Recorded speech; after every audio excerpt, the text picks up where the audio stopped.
Tuhan, berkaryalah Benar.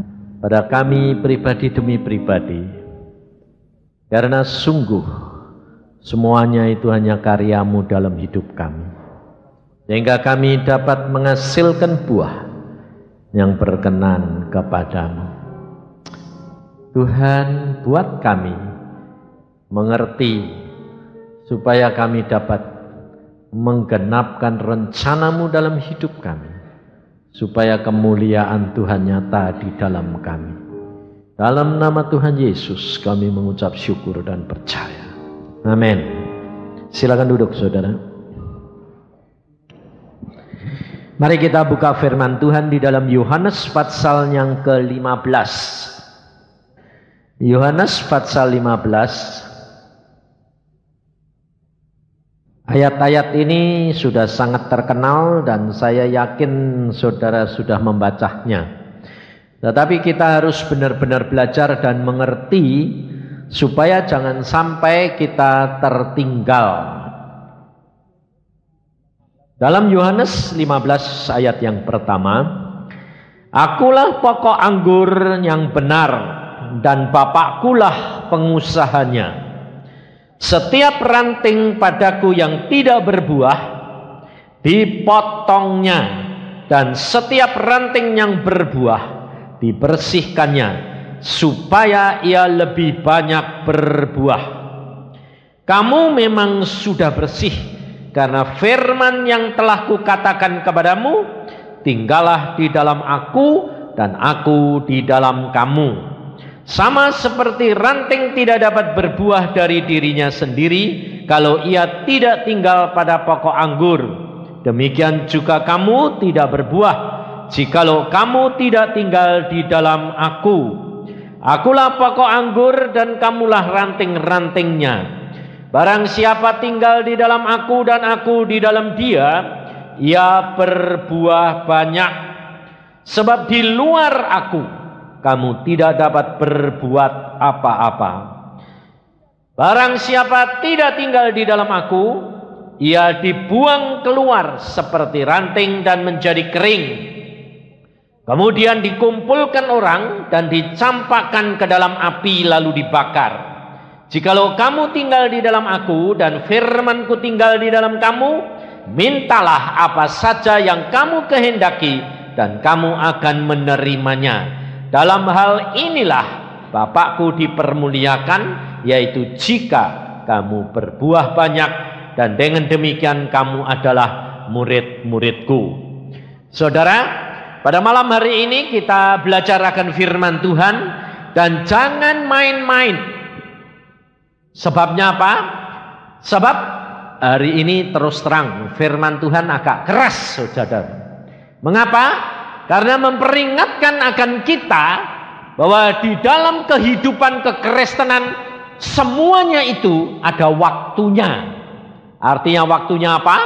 Waktunya yang Tuhan sudah berikan kepada saudara dan saya untuk saudara dan saya harus berbuah. Kalau tidak, Alkitab berkata, dikerat dan dibuang ke dalam api lalu dibakar. Maka dari itu kita harus menyadari, saudara, segala sesuatu ada batas waktunya.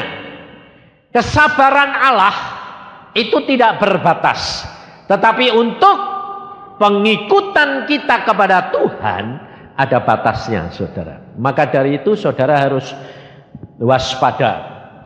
Karena apa, saudara? Karena kita hidup di dalam dunia, kita sudah menjadi percaya kepada Tuhan, kita sudah dipilih.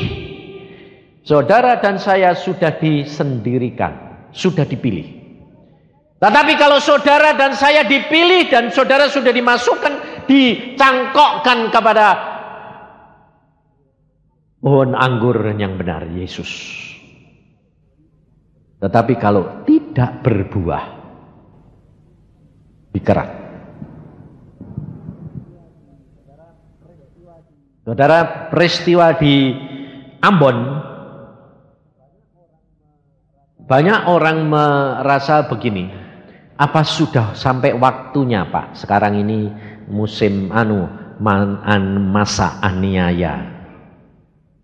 Saudara, jangan kita berpikir masa aniaya itu adalah secara global. Tidak. Masa aniaya adalah masa di mana setiap orang Kristen harus mengalami.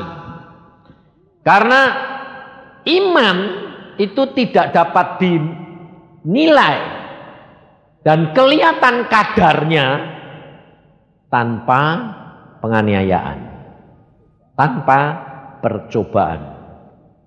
Emas, saudara, untuk mengetahui kadarnya emas harus diberi apa? Asam. Asam itu pahit, asam itu pedas, asam itu tidak enak, melarutkan, menyakitkan. Baru tahu kadar daripada emas itu. Iman itu ada kadarnya, saudara. Jadi jangan saudara kira bahwa iman itu tidak ada kadarnya. Nah, pada waktu peristiwa di Ambon itu, kita kerap kali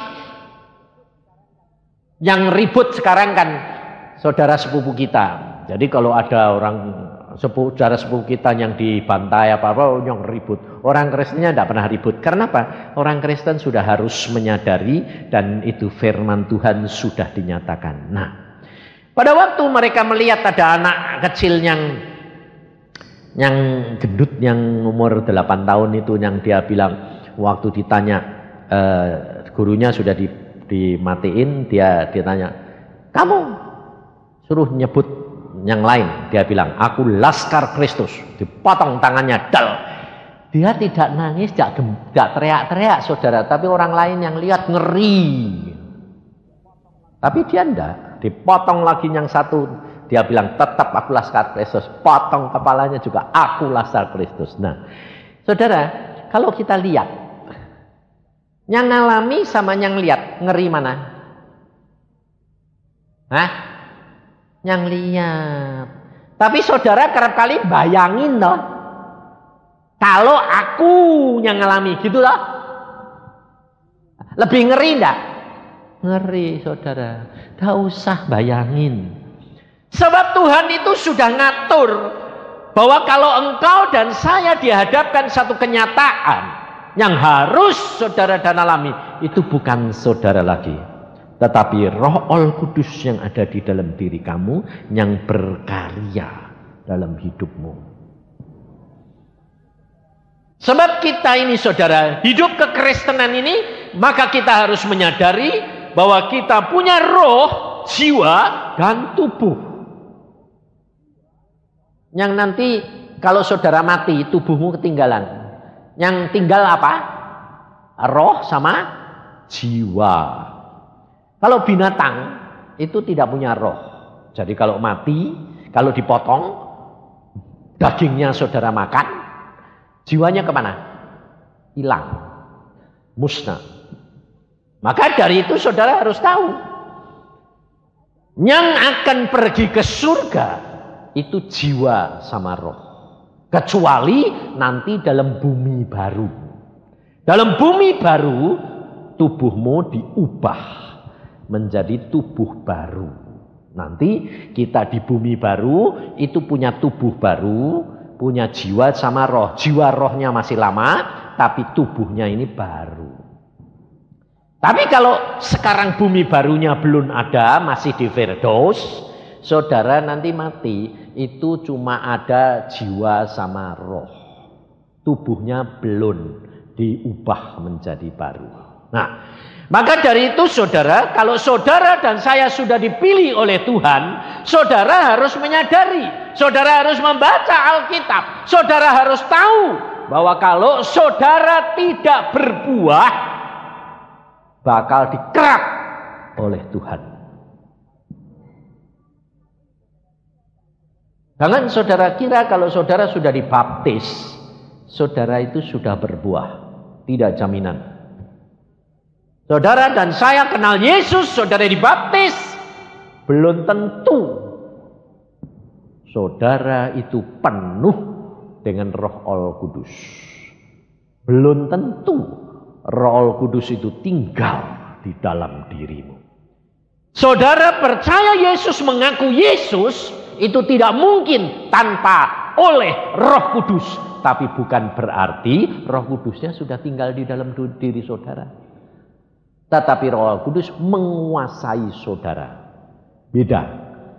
Jadi kalau saudara dikuasai Roh Kudus itu, sekarang ini Roh Kudus ini di jagat raya, di dunia, seluruh dunia ini dikuasai oleh Roh Kudus. Roh Kudus memonitor apapun yang terjadi di dalam dunia yang dilakukan oleh manusia, dimonitor oleh Roh Kudus dan ada catatannya. Seperti di komputer. Pada waktunya nanti dibuka semuanya, catatan itu. Apa yang saudara dan saya lakukan, itu semua tercatat di dalam buku saudara dan saya. Kalau saudara dan saya menjadi anak Tuhan, itu bukunya buku kehidupan. Kalau orang agama lain, orang Islam, itu punya buku sendiri.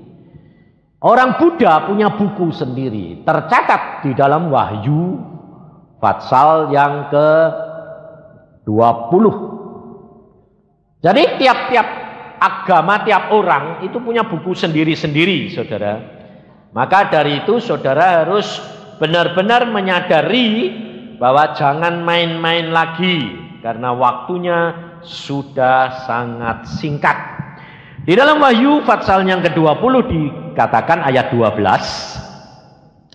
Mulai ayat 11 saja. Lalu aku melihat suatu tahta putih yang besar dan Dia yang duduk di atasnya. Di hari hadapannya lenyaplah bumi dan langit dan tidak ditemukan lagi tempatnya. Dan aku melihat orang-orang mati besar dan kecil berdiri di depan tahta itu, lalu dibuka semua kitab.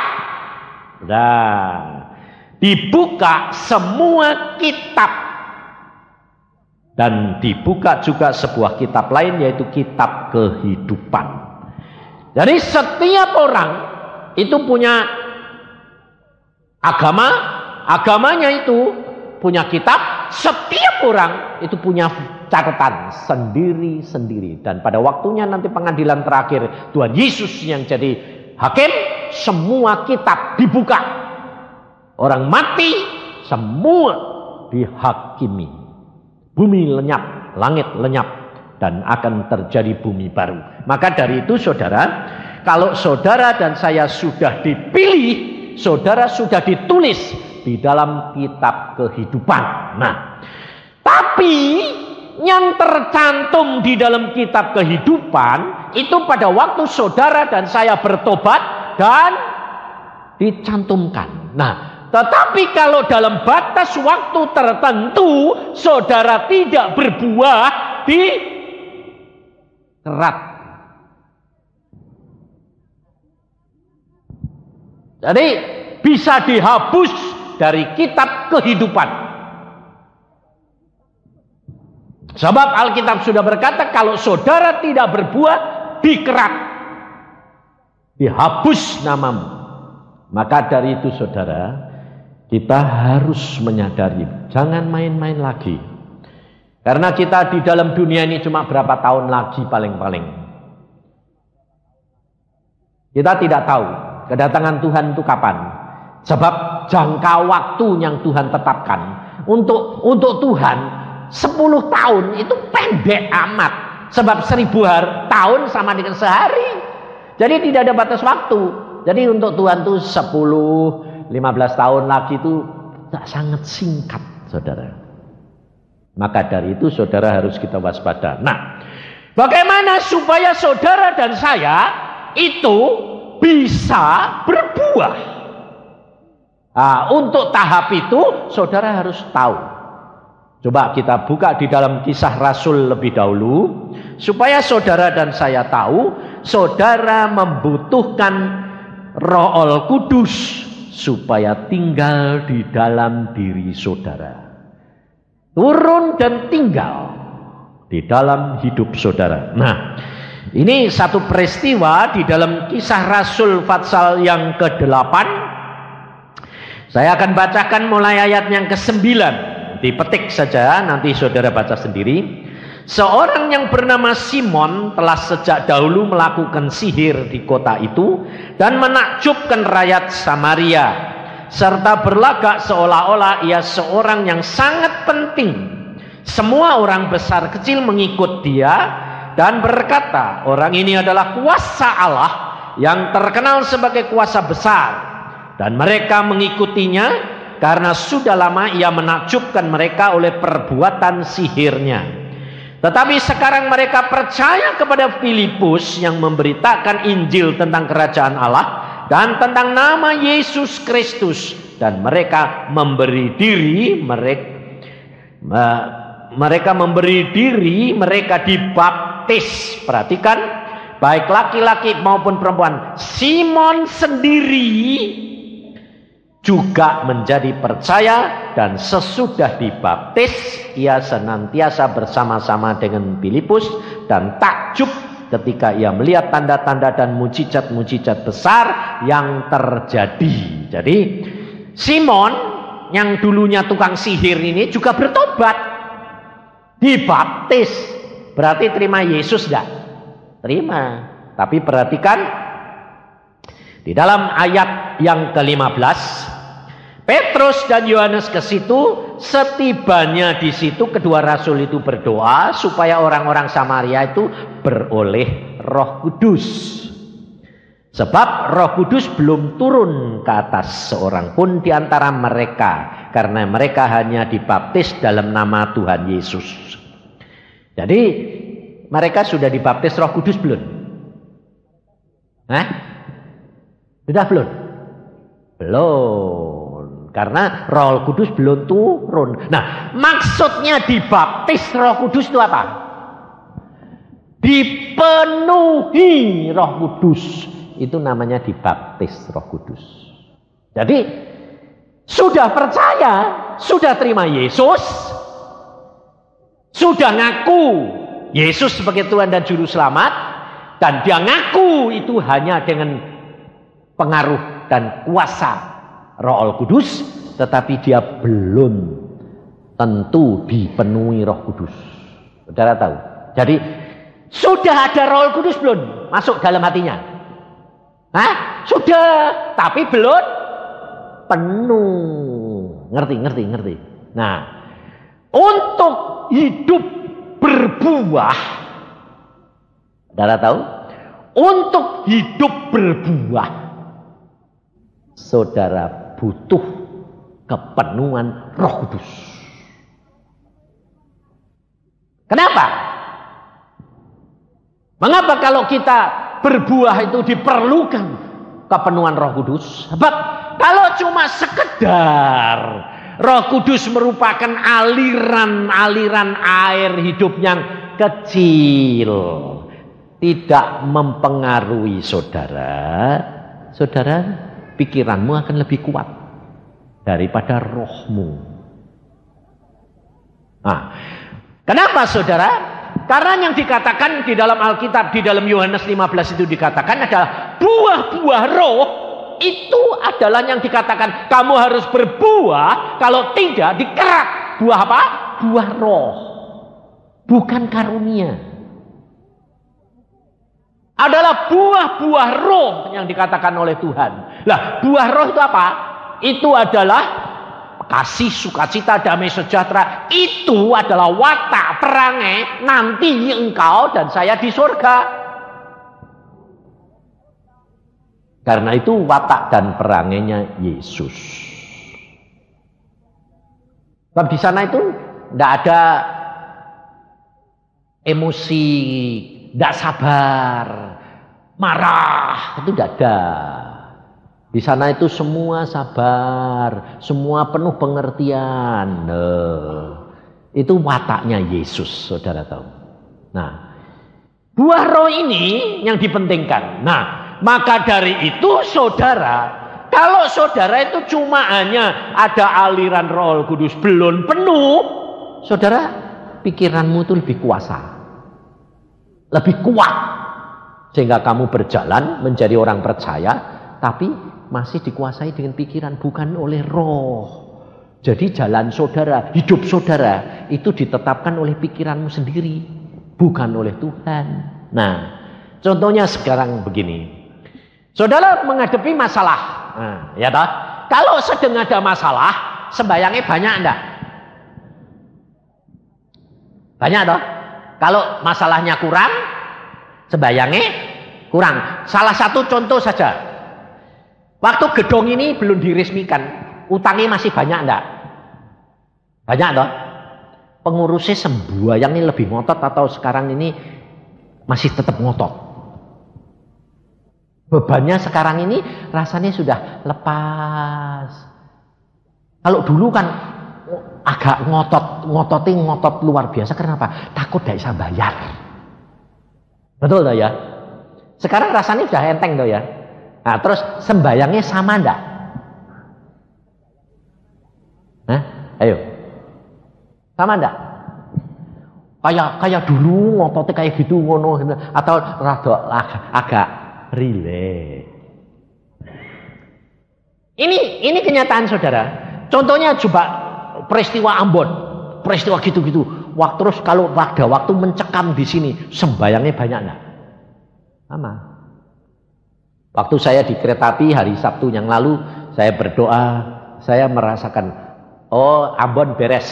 Sebab saya lihat roh percidraan itu mulai diangkat. Loh.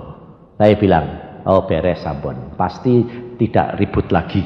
Tidak tahu tapi sudah diangkat, diperintahkan Tuhan. Sebab di dalam Alkitab itu ada contohnya, ada saudara. Pada waktu Daud berbuat dosa, menghitung orang Israel, maka Tuhan memberikan tulah, malaikat turun dan dia membunuh orang-orang itu, dan yang mati 70.000. Nah, pada waktu malaikat itu sampai di Yerusalem, Daud dengan menteri-menterinya dan keluarganya melihat pedang malaikat itu. Tuhan berkata, cukup. Nah, jadi saudara tahu, segala perkara terjadi di dalam dunia ini, pasti kejadian itu ada di dalam dunia roh. Jadi, yang mengerjakan semua itu roh, saudara. Jadi jangan kaget. Kalau peristiwa Ambon apa itu, saya pada waktu berdoa itu saya merasakan rohnya itu mencekam sekali.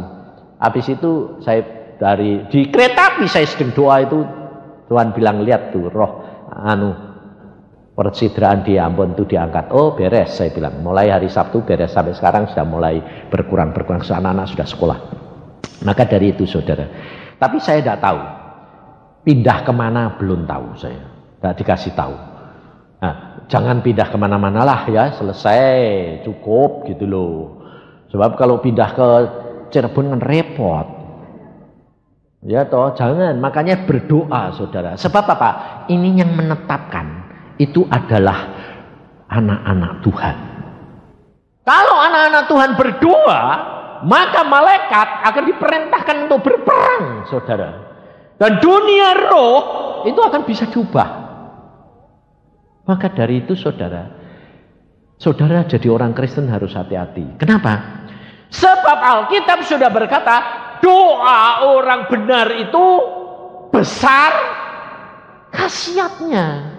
Lah, bagaimana saudara dianggap benar di hadapan Tuhan kalau saudara berbuah menyenangkan hatinya Tuhan? Karena Tuhan tadi berkata di dalam Yohanes 15 ayat yang berapa tadi? Kalau engkau berbuah banyak, baru engkau itu Bapakku dimuliakan dan orang lain melihat bahwa kamu murid-muridku, menyenangkan hatinya Tuhan. Kalau saudara dan saya berbuah, bukan saudara berkarunia banyak. Saudara boleh berkarunia banyak, tapi kalau engkau tidak punya buah roh, watakmu, engkau akan jatuh. Dibuang nanti akhirnya dikarat sama Tuhan. Karena tidak bisa saudara. Karena apa? Makanya pada waktu saya dulu di Yerusalem ditemui sama Tuhan Yesus, Tuhan berkata kepada saya begini, Yusa, kamu ini ada di mana?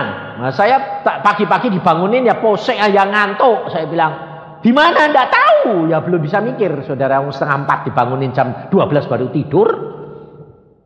Tapi kalau sekarang, biarpun jam 1 tidur, saya bangunin jam 3, enggak ngantuk. Sebabnya apa? Sudah dilatih. Setiap jam 2 jam, 1 jam, 2 jam itu mesti saya dibangunin Tuhan untuk sembahyang.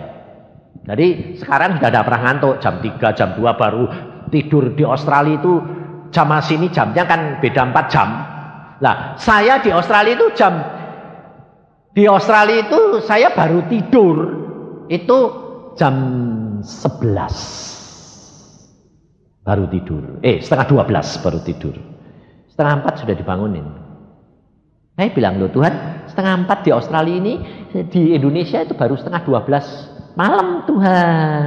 Tuhan ini bilang apa? Aku enggak ngurusi kamu di Indonesia atau di Australia. Kamu sekarang di mana? Di Australia. Ya, paginya 3:30 ya bangun. Tak pikir, loh aku orang Indonesia kok Tuhan. Tapi sekarang kamu di mana?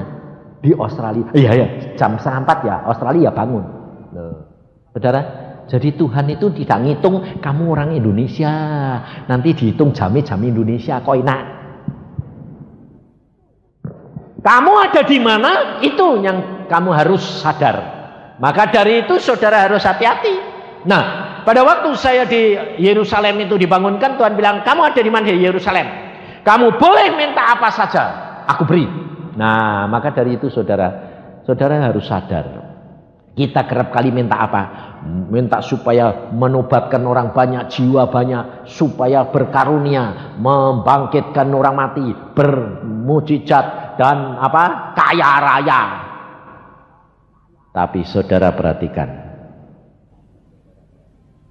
Tuhan mengajar saya hanya satu, menyenangkan hati Dia, itu yang utama, segala-galanya. Sebab Tuhan berkata, kalau engkau mendapatkan karunia membangkitkan orang mati, engkau akan jatuh karena kesombongan. Sebab semua orang akan cari saya. Betul tidak? Orang sakit mau mati mesti cari saya supaya dibangkitkan, betul tidak? Wong saya baru mendoakan orang, beberapa punya anak saja saya didatangi orang tidak punya anak. Angsal orang tidak punya anak, Pak, tolong doain dong Pak supaya dapat anak. Loh, aku ini dukun anak apa piye? Aku bilang itu. Itu enggak 10-20 saudara. Kadang-kadang datangnya itu rombongan. Dikiranya saya ini dukun anak apa piye? Minta didoakan, saya bilang doa sendiri. Loh, sudah doa tapi tidak dapat. Karena kamu belum bayar harganya, ya tidak dapat. Saya bilang, kalau kamu bayar harganya mesti diberi. Karena apa? Karena Tuhan berkata, kalau engkau di dalam aku dan firmanku di dalam kamu, minta apa saja, aku beri. Itu jaminan, saya bilang. Ya Pak, tapi kalau Pak Yusak yang minta kan, wong kenal baik loh, koneksi lagi, KKN. Saya bilang sendiri, masuk surga itu enggak gandeng-gandengan. Masuk surga itu dewek-dewek, saya bilang. Enggak bisa. Kamu gandeng-gandengan, enggak bisa. Maka dari itu saudara harus waspada. Sebabnya apa? Sebab firman Tuhan sudah berkata, tidak bisa tidak, harus terjadi penyesatan itu. Maka jikalau Yohanes 15 tadi saudara berkata apa? Akulah pokok anggur, kata Tuhan. Kalau engkau ranting-rantingku tidak berbuah dikerat. Saudara perhatikan. Yudas, Tuhan mengajar itu. Yudas pada waktu itu belum menjual Yesus. Dan Yudas adalah satu daripada 12 rasul. Yudas sudah diperingatkan. Tapi tetap Yudas dikerat dan dibuang. Maka dari itu saudara harus penuh dengan Roh Kudus. Nah, caranya penuh dengan Roh Kudus bagaimana? Bagian saudara itu dan bagian saya itu hanya takut akan Tuhan. Membaca firman Tuhan, menjauhi kejahatan, dan apa yang Tuhan tuntun di dalam firman-Nya lakukan. Yang Tuhan butuhkan buat saudara dan saya Pak, mau mencawan hatimu menengadah ke atas, Tuhan mau bekerja apa? Silahkan. Itu yang saudara dan saya butuhkan. Nanti Tuhan akan penuhi. Tuhan akan membiarkan dirinya berkarya dalam hidup saudara dan saya. Memang salah satu tanda kalau saudara sudah pernah kepenuhan roh, itu adalah bahasa lidah. Itu salah satu tanda. Tapi saya sendiri saudara, baru dapat bahasa lidah itu tahun 71. Padahal umur 12, jadi saya pada waktu tahun 47, itu Tuhan Yesus sudah ngomong-ngomong sama saya. Dan hidup saya dituntun terus sama Dia dengan pimpinan Roh Kudus. Tapi baru tahun 71 saya dapat karunia lidah. Karena apa? Dapatnya juga bukan ditumpangi orang lain, bukan lalu ada kebangunan rohani, lalu saya minta karunia lidah. Enggak. Istri saya itu orang Pantekosta, tapi pada waktu itu dia juga belum karunia lidah. Aku orang GKI. Nah, jadi kalau ke gereja diajak sama dia ke Pantekosta ya mau. Kalau ada kebangunan rohani disuruh nemeni dia, yuk pergi yuk. Ya ikut, ya karena cinta. Jadi ikut. Tapi bukan berarti terus kepingin karunia lidah. Enggak. Langsung waktu yuk didoain. Ya saya ya mau saudara. Saya pikir kenapa ya orang kok bisa berbahasa lidah gitu aneh-aneh. Dia sendiri belum dapat, saya belum dapat. Jadi dua-dua maju gitu. Ditumpangi tangannya. Dia uyak ya. Enggak dapat apa-apa itu. Pikir suruh apa? Ngomong. Dia ngomong apa? Aku bilang ngomong apa? Ayo ngomong. Gak bisa itu. Nah, maka dari itu saudara, saya tuh ngalami semua. Waktu saya di Jakarta itu, kalau tiap bulan kan ada seminar, saya ngadakan seminar. Nah, itu 2 hari setiap bulan itu saya enggak pernah numpangi tangan. Saya cuma Tuhan bilang, kamu jalan. Ya saya cuma jalan, muter sana, muter sini. Ya orang berkarunia sendiri itu. Dapat sendiri. Dia bilang, Pak aku dapat karunia lidah. Pak aku dapat kesembuhan. Pak aku dapat. Saya bilang, ya kamu yang dapat toh. Wong aku ya enggak apa-apa numpangi tangan janda. Nempel kamu ya enggak. Cuma Tuhan bilang, kamu jalan aja deh. Jalan aja. Tuhan sendiri yang ngurapi. Nah pada waktu saya dapat karunia lidah juga begitu saudara. Istri saya sama saya Tuhan bilang gini, kamu kenapa sih dok kepengen karunia lidah? Loh aku bilang, lah engkau ngomong be aku bahasa Indonesia. Bahasa lidah ya enggak ngerti, aku bilang itu. Kadang-kadang engkau ngomong bahasa Jawa lagi, aku bilang. Lah ngapain bahasa lidah? Perlu, Tuhan bilang. Oh perlu, ya perlu kasih dong, saya bilang. Ayo sana, doa puasa. Saya doa puasa sama istri saya 3 hari, ya dapat sendiri itu. Tidak ditumpangi tangan. Pada waktu itu sama Nani, sembayangnya. Tidak ditumpangi tangan, dapat sendiri. Malah saya dapatnya itu dipaksa Tuhan. Sebabnya apa? Terlalu bandel, kata Tuhan. Istri saya tidak dapat apa-apa. Pada waktu itu dia bilang, loh saya dapat karena saya dipaksa saudara. Saya dipaksa Tuhan luar biasa. Disetrum. Tangan saya itu disetrum. Sampai saya melek. Apa sih ini? Tak tengkingi lagi. Dalam nami sudah. Tapi tidak hilang-hilang. Terus sampai badan saya gemeter. Terus mulut saya pada waktu ini mulut ini yang tidak bisa disetop. Mulut ini muka atas belakang atas bawah ini tok. Saya takut ke gigi rontok. Wong saya dokter gigi jadi tahu toh. Cetok. Waduh, aku bilang ompong aku ini nanti babar ya. Tak ganjel lah buka gini baru lidah saya itu ngomong. Nah, istri saya pada waktu itu dapat gitu terus dia bilang nangis, dia bilang, "Tuhan, kok aku enggak mau kasihi?" Saudara tahu Tuhan bilang apa? Kamu sudah dapat, cuma kamu lembut, jadi tidak usah dipaksa kayak suamimu.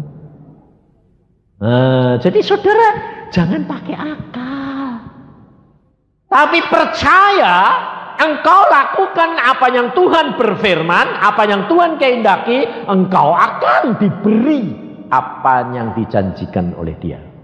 Dan besok pagi-pagi kalau jam 5 kita sembahyang, aku nyembah dengan bahasa baru itu, kayak bahasa Jepang, kemerotok gitu, kaku. Istri saya nyanyi haleluya lembut, keluar bahasanya lembut, menyejukkan. Kalau saya ini kemerotok kayak balai luar biasa. Nah, saya lalu genti, aku iri. Saya bilang, Tuhan, dia kok lembut, aku kok kasar. Tuhan bilang, diberikan sesuai dengan wataknya. Jadi saudara tahu bahwa karunia-karunia diberikan sesuai dengan wataknya. Nah, maka dari itu saudara, kalau engkau menjadi orang Kristen tidak penuh dengan Roh Kudus, maka hidupmu, kekristenanmu dikuasai terus oleh akalmu. Dan ini berbahaya, karena tidak akan menghasilkan buah. Yang galak, yang emosional, tetap emosi terus, sedikit-sedikit marah terus, tidak berubah-berubah. Saudara boleh tanya istri saya itu dulu pemarah luar biasa, tapi Tuhan ubah semuanya. Saya dulu orang yang tidak sabaran, Tuhan ubah. Saya dulu orang yang emosional. Saya kalau naik mobilku ditabrak orang atau disenggol, saya pasti turun. Saya marahin orang. Polisi saja tak marahi ya. Tapi sekarang enggak. Ditabrak jebret ya paling-paling saya bilang, kamu ini kok enggak lihat-lihat. Ya maaf Pak, ya sudah sana. Dulu waduh marah saya tidak bisa di stop saudara. Maka dari itu, saudara yang tahu, saudara bisa berbuah atau tidak, saudara yang tahu. Dan saudara baca. Tetapi kalau saudara mau berbuah, saudara harus menyadari dulu. Sebab terang sama gelap tidak bisa kompromi. Tidak bisa saudara. Terang dan gelap itu tidak bisa kompromi. Kalau ada terang, gelapnya pergi. Kalau ada gelap, terangnya tidak ada. Itu dia tidak bisa kompromi. Nah, maka dari itu saudara harus ingat apa yang saudara harus periksa dulu adalah perbuatan daging, hawa nafsu, percidraan, perselisihan, sihir, bohong. Itu yang saudara harus perhatikan supaya saudara tolak, sebab pikiran saudara ini yang berbahaya. Yang tidak bisa rohmu, Roh Kudus menguasai. Sebab kalau tidak, Roh Kudus tidak berkarya, tidak bisa berkarya dalam hidup saudara, saudara tidak akan berbuat, saudara akan dikerat. Dan saudara percuma. Kekristenanmu tidak ada artinya. Berkarunia banyak, tidak ada artinya. Saya pernah dilihatkan Tuhan, seorang hamba Tuhan berkarya banyak, jemaatnya banyak, bikin mujizat, menobatkan orang banyak, tapi Tuhan berkata, dia aku kerat, tidak masuk, dibuang saudara. Maka dari itu saudara, jangan sampai saudara terbuang. Sebab Tuhan Yesus sudah berkata, aku pergi menyediakan tempat di surga. Dan di sana itu enak. Enak sungguh-sungguh. Saya sudah berkali-kali diajak ke sana. Istri saya juga sudah berkali-kali diajak ke sana. Enak sungguh di sana. Sungguh enak. Dan di sana tidak seperti di dunia ini saudara. Cari-cari tempat, bagian saya di mana ya, nanti kamu masuk surga itu di mana? Ndak. Demikian saudara nanti pulang ke surga itu saudara tahu tempatmu di mana itu tahu. Ndak ada cari-carian di sini ndak tahu, ndak ada. Langsung tahu. Makanya pada waktu istri saya dibawa ke sana dia tahu, dia sukanya kan memuji. Jadi dia pemuji. Jadi nanti kalau dia turut muji gitu ya, itu di ruangan sal gede gitu. Itu ada sapnya loh. Ini yang kudus, pakaiannya juga beda loh. Putih semua. Semua putih. Tapi putihnya beda. Ada yang putih bercahaya, ada yang putih tanpa cahaya. Ada. Jadi yang di depan persis di tahtanya Tuhan itu di situ cahaya putihnya luar biasa. Ada tahap lagi. Nah, setiap grup artinya setiap kelompok itu satu bagian sendiri, saudara. Jadi umpamanya kamu tingkat dekat Tuhan tingkat 7, itu yang di depan itu putih bercahaya semua. Itu satu kelompok. Terus nanti satu kelompok lagi itu ada garis, ada batasnya sendiri. Nanti saudara datang situ tuh, saudara bilang aku mau di depan, nggak bisa. Sesuai dengan apa? Jatahmu, kelompokmu dewek. Istri saya tahu, oh aku di situ, dia duduk, ya ada kursinya, ya tempatnya ya sudah, tidak bakal ditempati orang lain, tidak ada rebut-rebutan. Kalau di sini kan saudara selalu duduknya kepengen di belakang toh, ya toh, dia datang itu mesti telat, duduknya di belakang, kepengennya gitu toh. Nah, ada yang kepengennya di depan. Tapi nanti kalau di surga itu saudara tidak bisa milih aku mau di depan, di belakang. Tidak. Kamu sudah tahu, oh aku di tempatku di sini. Tahu. Seandainya kamu di belakang saja sudah puji Tuhan, wong bisa masuk. Jadi di sana itu makanya saudara-saudara harus berbuah. Berbuah itu yang penting. Sebab apa? Apa yang kamu ikat di dunia terikat di surga. Ini perhatikan. Apa yang kamu ikat di dunia itu terikat di surga. Berarti apa? Apa yang masih melekat dalam pikiranmu di dunia itu nanti kamu bawa ke surga. Dan kalau kamu masih punya pikiran-pikiran yang najis, kotor, hina, tidak boleh saudara masuk surga. Di depan pintu surga saudara diobati dulu. Baru nanti kalau sembuh masuk surga. Berarti saudara belum bisa berbuah lebat. Buahnya itu baru 1, 2. Kalau saudara berbuah lebat, berarti buah-buah roh seluruhnya itu menjadi bagian saudara. Nah, kalau sudah berbuah lebat, seluruhnya saudara tinggal masuk. Dan saudara yang terikat di dunia terikat di sana. Contohnya, salah satu contoh. Istri saya itu di dunia ini dia kelompoknya itu kelompok Marta. Kelompok Marta itu sibuk melayani sesama manusia. Itu kelompok dia. Nanti ternyata di sana dia ya melayani, tetap itu. Contohnya ada orang lihat saya di meja sama Tuhan sedang bicara-bicara, istri saya yang bawa mana sama anggur melayani saya sama Tuhan gitu tuh. Jadi apa yang dia kerjakan di dunia dikerjakan di sana. Jadi nanti dia ya gitu melayani. Nah, saya kelompoknya apa? Kelompok orang yang duduk diem di bawah kaki Tuhan. Nanti di sana ya gitu. Tinggalnya ya sama Tuhan terus. Jadi makanya Tuhan bilang, kamu itu anjingku, kemana-mana ikut aku. Jadi ya ikut aku, tapi bukan berarti aku nanti dari sana jadi anjing. Enggak. Maksudnya Tuhan itu kamu punya kesetiaan persis kayak seekor anjing. Saja aku pergi, kamu ada. Jadi saya nanti tinggal ya sama Tuhan. Sampai di sana ada beberapa orang yang tahu loh, bukan saya sendiri loh. Ada beberapa orang bilang gini, Pak Yusak, kamu itu nanti besok bersama dengan Tuhan. Kemana-mana kamu ikut Tuhan. Aku bilang, iya memang.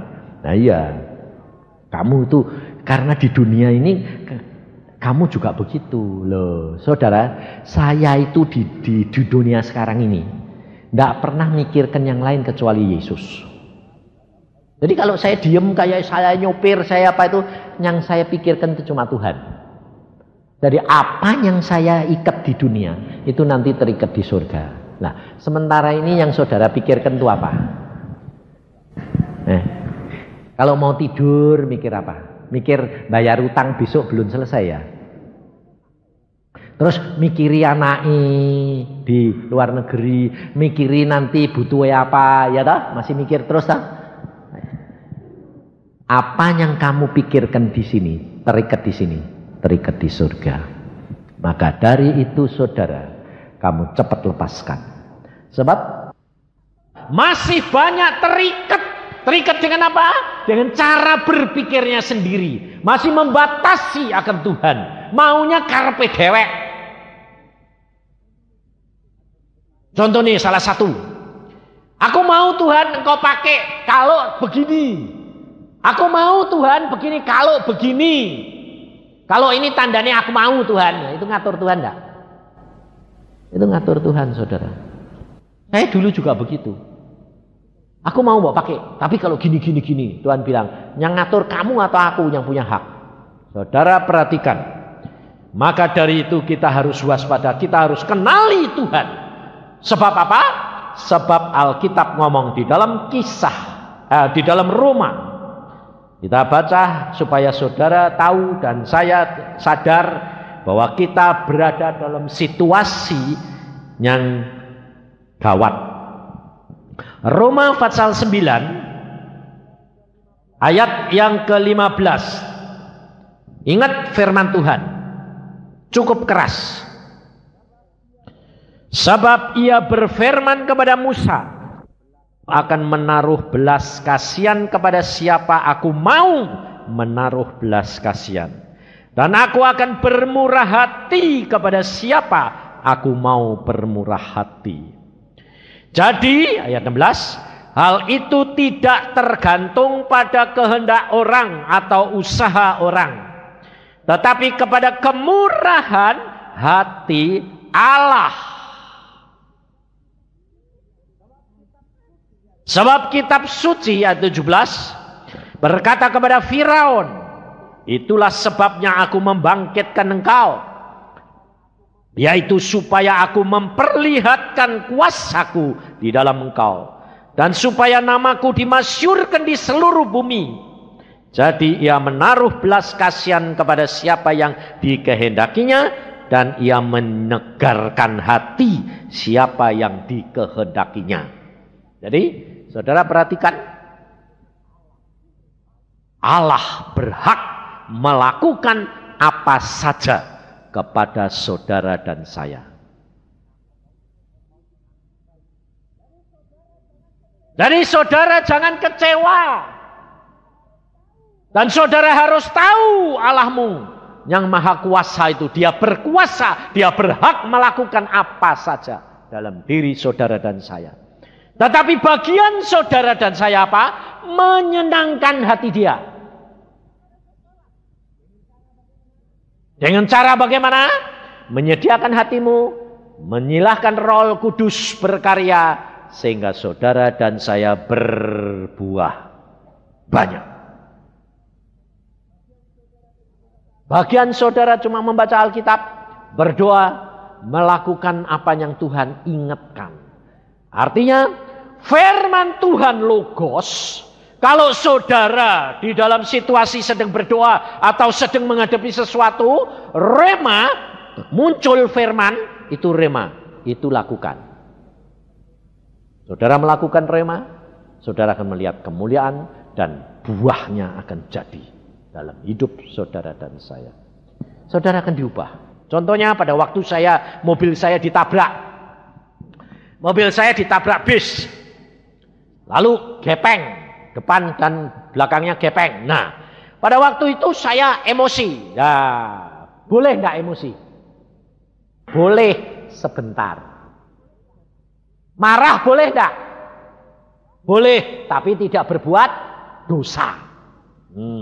Jadi pada waktu saya ditabrak, saya emosi, marah. Iya, jangan saudara kira, saudara bilang tabrak jebret terus saudara bisa puji Tuhan. Nonsen aku bilang. Itu sudah enggak punya daging. Marah, kaget. Kaget marah, saya bilang, waduh ditabrak. Istri saya yang lembut biasa gini, yang, sabar. Loh, dia langsung ngingetkan karena dia tahu kalau saya sudah merah mukanya, marah, dia bilang, kurang ajar, aku bilang itu. Dia, yang, sabar, piye, aku bilang. Dia ngingetkan, saya belum bisa sabar, saudara. Pada waktu saya menghadapi sopir bisnya, pintu bis saya buka, saya gentak tukang bisnya. Turun! Saya dengan muka yang marah. Tapi Roh Kudus langsung ngomong, saudara, di sini. Tidakkah kamu rela menanggung kerugian, derita? Langsung ngomong firman itu, rema. Saya mau marah. Tidak jadi, kenapa? Firman. Demikian firman itu muncul, saya langsung kayak disiram es. Maces. Jadi saya pertama bilang turun. Dia turun. Nada saya sudah berubah, saudara. Dia depan saya bilang gini. Anda tahu enggak, saya bilang, kalau Anda suruh bayar, saya suruh bayar, anak istrimu enggak makan sebulan. Iya Pak, makanya hati-hati. Ngerti enggak? Iya. Ngerti enggak kalau kamu salah? Iya. Ya sudah, sana, pergi. Nah. Padahal tadinya saya marahnya luar biasa loh, saudara. Nah, ini salah satu contoh. Maksud saya itu saudara dan saya membaca firman banyak. Pada waktu nanti saudara menghadapi masalah, firman muncul, itu lakukan.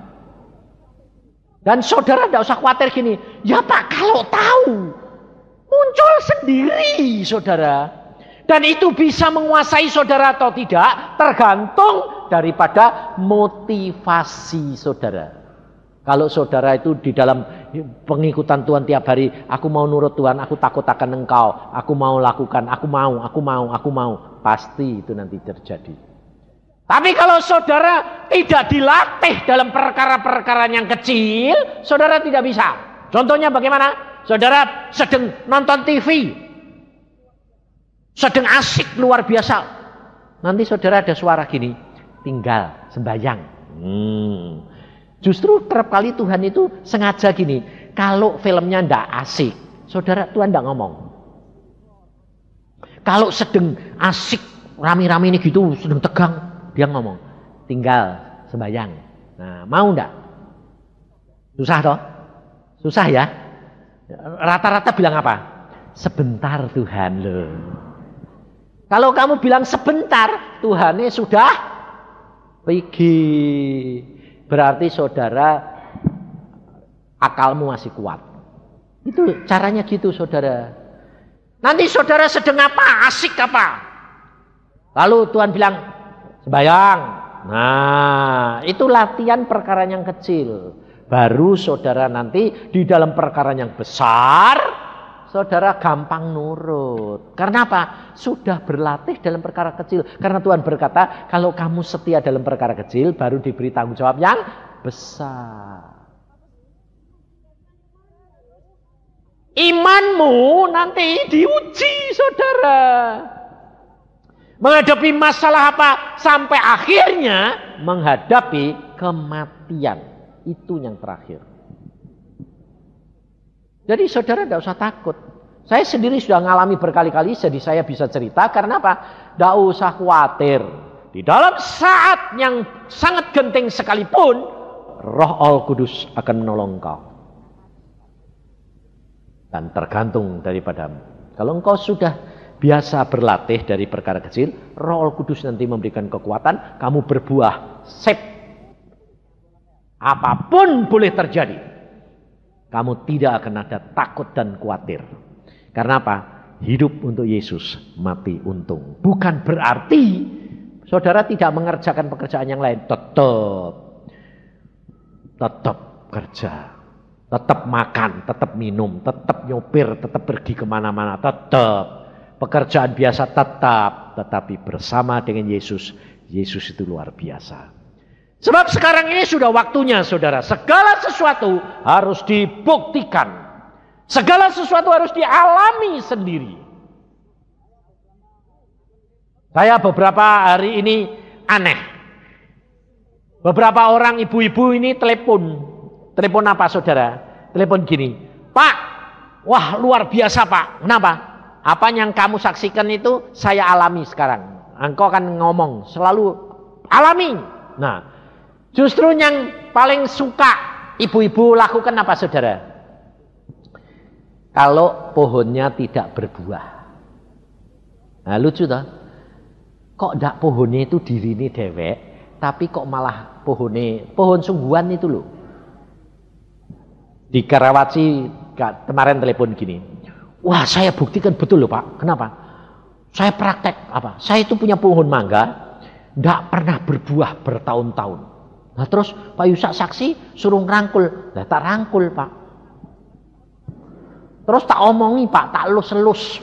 Kayak Pak Yusak cerita itu loh. Pohon-pohon kamu harus berbuah supaya jadi berkat buat anak-anak Tuhan. Berbuah yang banyak ya, yang lebat ya. Saudara, bulan depan ndak melalui bunga loh. Ndak melalui bunga. Sampai dia bilang, ini kok ajaib sih Pak. Mangganya itu, pohon mangganya ndak berbunga. Tahu-tahu berbuah. Bahkan aneh. Jadi keluar buahnya segedondong itu banyak sekali. Sampai gak percaya itu suaminya sedang kerja itu dipanggil pulang. Papa lihat ini gak berbunga kok bisa langsung buah. Kok nyata ya Pak? Luar biasa loh saudara. Dan itu tidak satu. Beberapa orang mengatakan, dia bilang apa? Sekarang ini kok segaranya serba cepet ya Pak. Dipercepat. Mati pun dipercepat. Saudara, hati-hati loh. Segala sesuatu Tuhan bilang semua harus dipercepat. Loh, ini beberapa kesaksian dia bilang langsung loh Pak. Langsung. Aneh itu enggak berbunga. Langsung buah. Sampai kaget aku. Dan ini dipercepat. Terus ini ada juga ibu-ibu. Dia punya pekarangan kecil. Istri saya cerita, dia punya pekarangan kecil. Dia bilang, aduh mau ditanami cabai, ditanami apa, ditanami. Didoain saudara, berbuah ya, berbuah aja. Cabainya gede-gede. Jadi kalau panen itu sampai juta-jutaan. Sampai dia bilang, kok aneh ya. Tapi nyata. Semua dibuktikan sekarang ini saudara. Iman saudara harus dibuktikan. Dialami. Tetapi yang penting jangan pohoni. Tapi saudara ini loh berbuah. Supaya jangan sampai dikerat. Jangan ketinggalan. Sebab Alkitab sudah berkata. Semuanya tergantung Tuhan. Dan saudara harus hati-hati. Jangan sampai saudara dan saya dikerat. Ini peringatan buat saudara. Saya tidak tahu. Mengapa? Saya tidak tahu.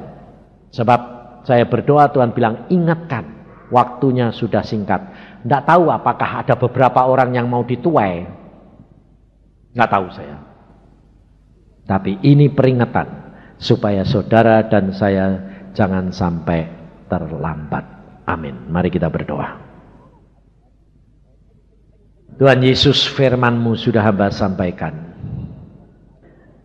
Engkau lihat keadaan anak-anak-Mu di tempat ini Tuhan. Tidak ada sesuatu pun yang tersembunyi di hadapan hadirat-Mu. Hamba-Mu mohon belas kasihan daripada-Mu Tuhan. Penuhkan anak-anak-Mu dengan roh-Mu. Karuniakan kepada anak-anak-Mu kepenuhan ini Tuhan.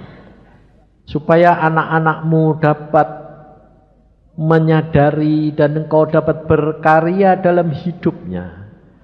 Sehingga hidupnya boleh berbuah-buah lebat. Sehingga mereka tidak terkerat. Karena sungguh waktunya sudah amat singkat. Kami tidak tahu apa yang Engkau mau lakukan. Kami tidak tahu apa yang akan terjadi dalam hidup kami. Tetapi kami Engkau peringatkan. Sehingga kalau nanti kejadian apa-apa, kami tahu bahwa Engkau sudah memperingatkan kami. Dan kami mau bertobat Tuhan. Hamba-Mu mohon, jangan ada yang ketinggalan, tetapi biarlah berbuah dan didapati setia.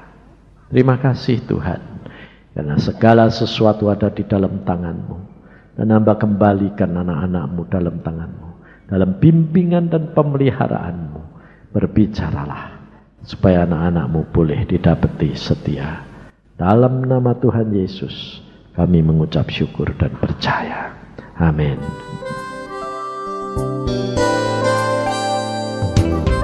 Anda diberkati dengan pemberitaan firman Tuhan.